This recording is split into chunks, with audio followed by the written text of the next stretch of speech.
This is Andrew Hartnett, and this is my Week 2 presentation on a TED talk of my choice for public speaking.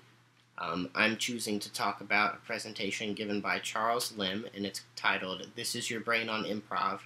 and it studies the difference in brain activity in jazz musicians and rappers in the process of improvisation versus playing something memorized and rehearsed,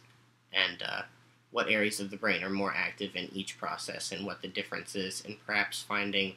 ways to enhance our ability to harness those areas of the brain.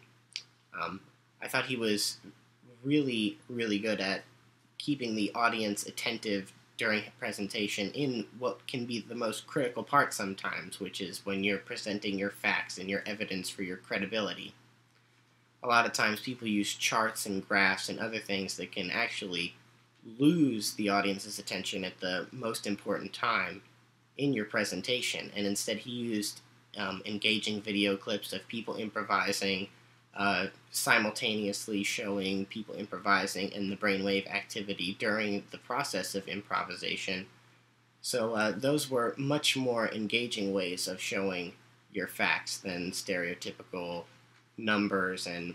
presenting what can be dry information sometimes. Of the 10 TED Commandments, I thought he followed the third one the best, the one that states that you should show your curiosity and your passion. He was quite unapologetic in showing his curiosity and his passion. He spoke genuinely that he was just as curious as anyone else could be in the audience because it's a new study, and he's pretty much the only person that's done it. So he was able to have a really genuine curiosity about his subject, and I thought that actually kind of made up for maybe other qualities that he lacked in speaking. Not that I'm one to talk because I'm not that good at it myself, but he was not the most fluent, wordy speaker there ever was, but he was very genuine and conversational in the way he presented it, and so that's why I would give him about a 4 out of 5. Perhaps he could have been more similar to the way Ken Robinson spoke, but then again, they're two different kinds of presentations in a way. Ken Robinson was intended to be persuasive and to get the audience to take on a perspective that he has about schools and creativity, whereas Lim was trying to present facts about something. So they had to be approached a little bit differently, although they had similarities, and I think they could actually be more related in the future if Lim's studies show how schools could actually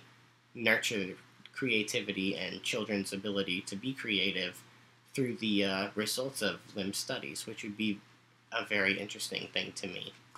Of the Gar-Reynolds methods and the other methods we covered, I thought he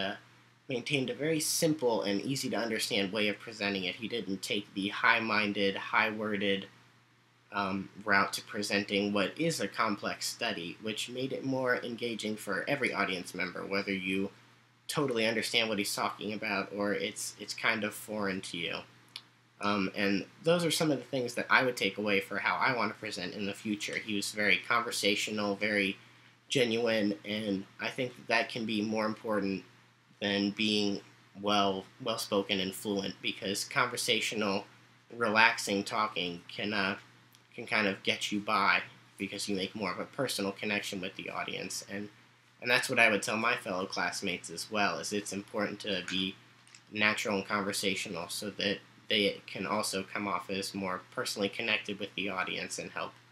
sway and persuade them to be interested in what they're presenting. Overall, there were a lot of things that I think I can take away from it and become a better speaker as a result of watching this and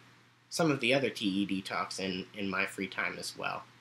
I enjoyed this assignment, and I hope you enjoy my video as well. Thank you.